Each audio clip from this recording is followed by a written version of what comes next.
Some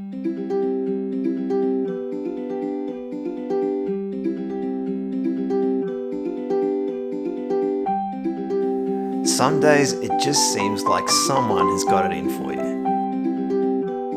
It can be hard not to get frustrated or angry when someone's actions actually seem intended to make your life harder. Even so, it can be tempting to let these situations go because you know that the only way to really address this is to have a difficult conversation.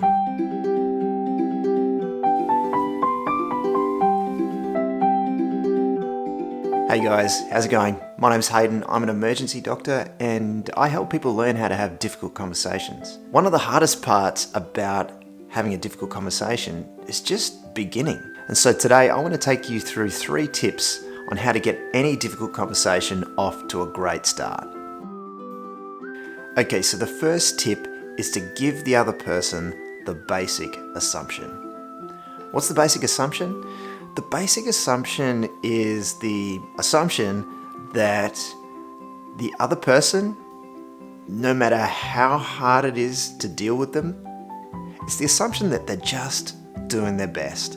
In giving someone the basic assumption, we allow ourselves to recognize that if we were born into the same family, had the same upbringing, had the same genes, and had the same skill set and resources available to us, we would make exactly the same decisions as they would. There's a few questions you can ask yourself before going into any difficult conversation, which give you a better chance of generating this basic assumption. What past experiences could have impacted this person's view of the world? How might the culture and the belief system that this person was born into be influencing their behavior? In what ways could this person's skill set or their perception of the resources available to them be limiting their view of the problem and, for that matter, their view of the solution? What am I assuming about this person's intentions that might not be true? It's really important to be clear about the fact that the basic assumption is not about being naive. It's not about allowing yourself to be taken advantage of. You still need to be absolutely clear in your own mind about what your limits are and when you're prepared to walk away from a conversation. The point of the basic assumption is that it is a tool to help you keep a level head and a positive frame of mind during what could be an extremely challenging experience. The second tip I've got for you is to get the setting right. When it comes to having difficult conversations, if you want the outcome to be good, the setting is huge. And the thing you want to optimize for is openness. In other words, you want to create a space and a time when the other person can be completely honest with you and can let their defenses down. Here's some things to consider. Timing. There's actually a bunch of things to consider about timing, but if at all possible, it's worth trying to schedule the conversation when neither of you is too heated, when you're both in a relatively positive frame of mind, at least to begin with. Privacy. This is really important, especially if you've got to give difficult feedback. You really don't want the other person to be in a situation where they have to hear anything that could be considered critical about their performance in front of an audience.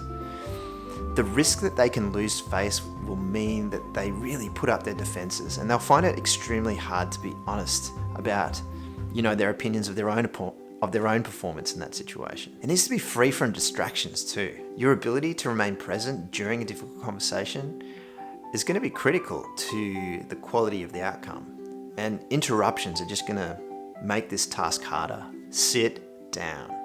There's good evidence to show that when you sit down, the other person perceives you to be listening to them more carefully, to be more engaged, and to have spent longer with them. So why not take advantage of this? If there's a chair, use it. The third tip I have for you is to set the agenda early. Setting the agenda just means being clear about what it is you want to talk about and saying so early in the conversation.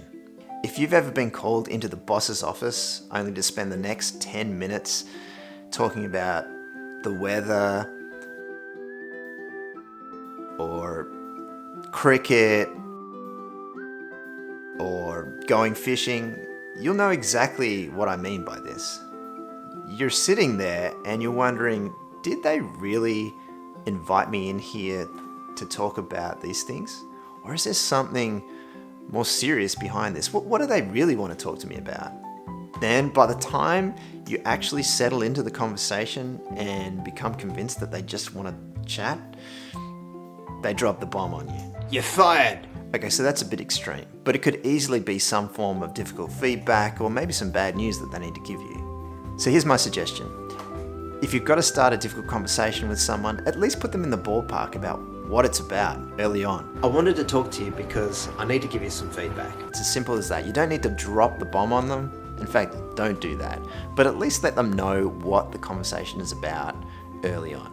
It's always worth asking yourself, how can I still be faithful to the truth, but make this conversation as predictable and digestible as possible for the other person?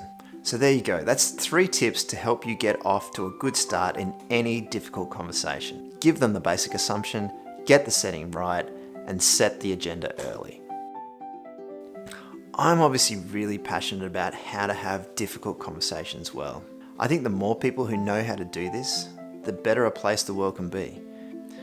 I think there's going to be a lot of difficult conversations over the next few years, and I think we need to be well equipped to deal with that. So if you're interested in helping with this project, by all means, hit that subscribe button. If you liked the video, hit the like button. And if you've got questions or comments or anything you'd like to add, put them in the comments section below. I'd love to hear from you. I'll be making another video like this next week, so until then, take care, and I'll see you next week. The basic assumption. The basic assumption is the assumption that the basic assumption,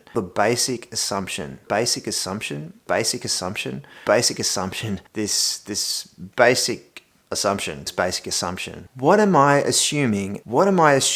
Basic assumption.